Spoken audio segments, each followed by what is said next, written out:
I will never forget the smell of his house.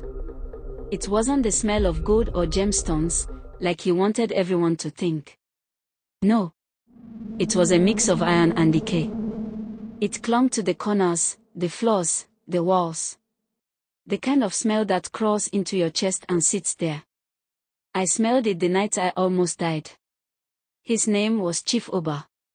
By day, he was a jewelry and gemstone dealer, flashy, rich, and respected in Lagos. His suits were crisp, his smile wide. People admired him or feared him, I'm not sure which. I worked for him as a delivery assistant. I carried boxes of gold chains, rings, and precious stones, believing I was just part of a normal business.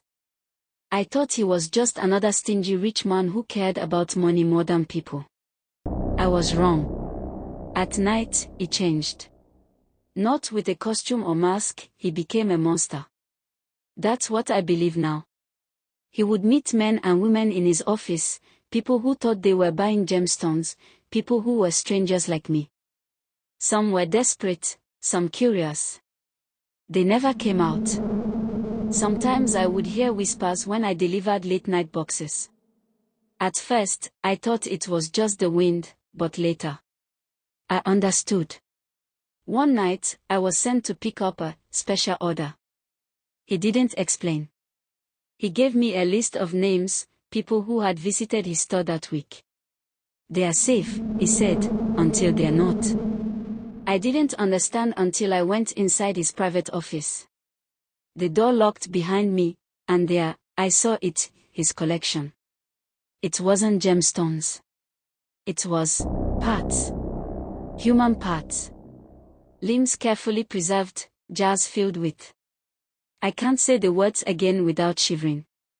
And in the center, sitting behind his desk, smiling that same wide, calm smile, was a woman. Her eyes were wide, panicked, pleading. He looked at me and nodded. She will be ready soon.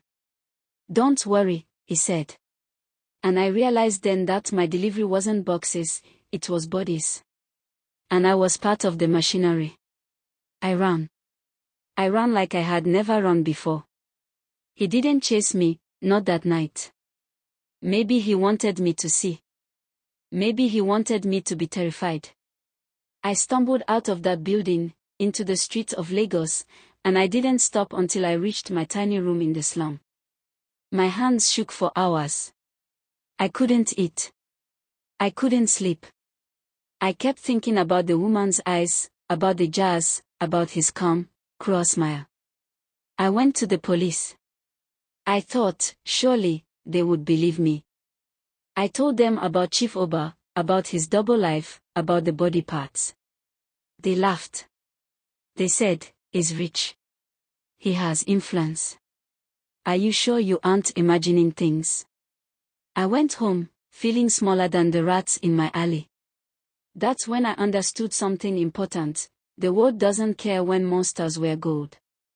I stayed hidden for days. I didn't know what to do. I wanted to leave Lagos, but I had no money, nowhere to go. And then, one night, I heard someone outside my window whisper my name. My heart stopped. I didn't move. The shadows stretched long across the wall. I thought he had found me. But it was just a stray cat. Even now, my body reacts the same way when I hear a soft sound, when I see shadows where there shouldn't be any. I remember another night, weeks later, when I dared to look at the news.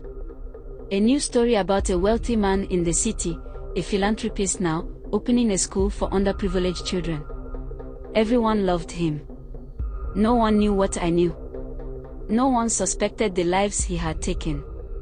I felt a rage that mixed with fear. I wanted to scream, to warn people, but I also knew that doing so would be like stepping into the open mouth of a crocodile. I have dreams about that house. I wake up drenched in sweat.